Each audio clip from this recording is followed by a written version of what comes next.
When I first got the script and I read it, I was really surprised to find out that the lead was going to be this young novitiate.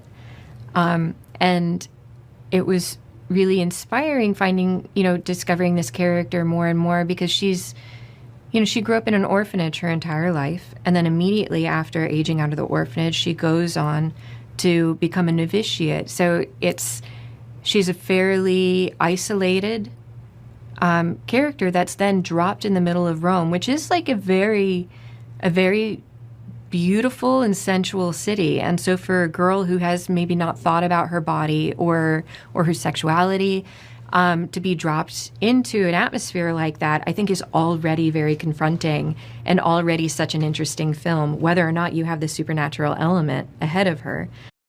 She has this really incredible arc where we wanted her to go from heaven into hell in the course of this film. And I think that seeing somebody how to trust their intuition and fend for themselves was such an exciting thing to photograph. What I really love about this film is that I think that while it answers these big questions, like that I had as an Omen fan growing up, like where does Damien come from, you also get to know a whole new set of characters that weren't in the original franchise. So you really get to discover this whole new world.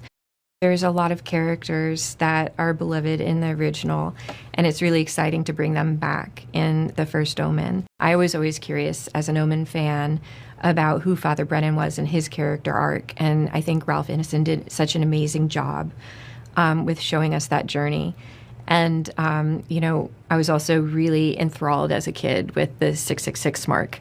And so what was really fun on this project was getting to explore the mythology of the 666 even more.